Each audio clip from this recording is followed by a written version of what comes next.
Eh bien, bonjour tout le monde, on se retrouve aujourd'hui pour une nouvelle vidéo sur Clash Royale. Alors, ça fait beaucoup de temps que j'en ai pas fait, vous pouvez voir qu'il y a eu des changements, je suis actuellement arène 7. Donc, la dernière fois que j'ai fait une vidéo, je crois que j'étais arène 5. Donc, ça fait quand même pas mal de temps. Donc là, je passe à arène 7 il y a une semaine environ, donc quelques... J'ai débloqué le géant royal et la triple mousquetaire en arène 7. Voilà, j'ai aussi eu un coffre magique arène 7, donc je vous ferai une petite vidéo sur son... Voilà. Donc le sujet de la vidéo d'aujourd'hui, donc c'est pour la présentation d'un nouveau deck de ma création. Donc si vous en voyez un autre sur YouTube, eh ben sachez que je l'ai pas copié. C'est juste le hasard parce que je viens juste de le créer. Donc j'ai déjà fait 5 combats avec ici. Donc 1, 2, 3, 4, 5. Avant c'était un autre deck encore. Et sur ces 5 combats, j'ai fait que des victoires et une égalité. Donc c'est franchement bien quand même en arène 7 parce que je veux dire j'ai pas non plus des cartes d'un super niveau.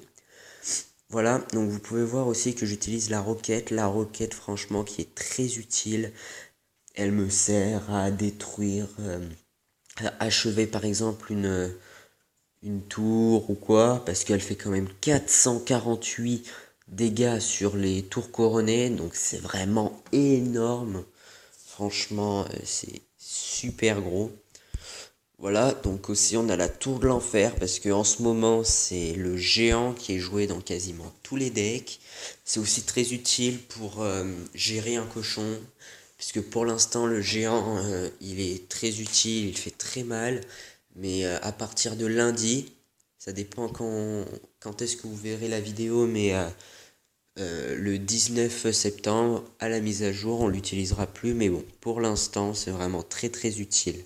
Donc on a aussi les petits squelettes qui peuvent gérer un petit mini PK, ils font aussi baisser la moyenne d'élixir.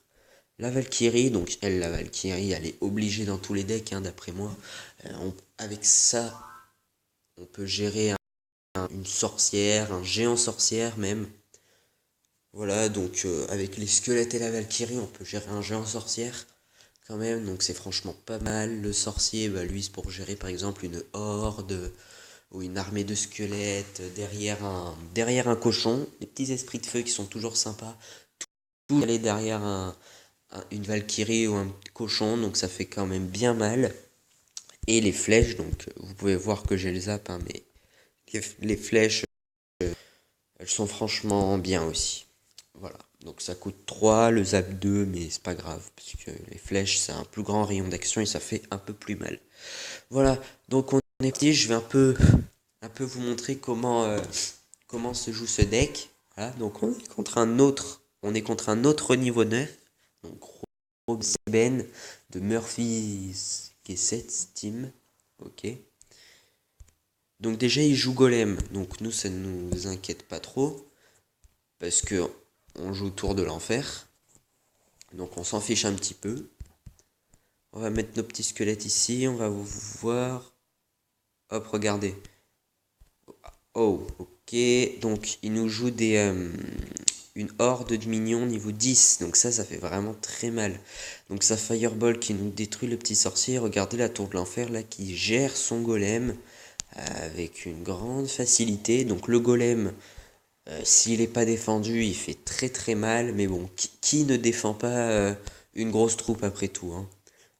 Voilà, donc lui, ouais, des barbares. Non mais...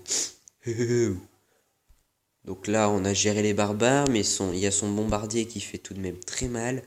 Donc on a pris un peu cher quand même de sa horde, mais c'est pas grave. Voilà, donc vous voyez, on peut facilement gérer le cochon. Le bombardier qui fait aussi très mal, regardez. Oh pétard. Bref, c'est pas grave.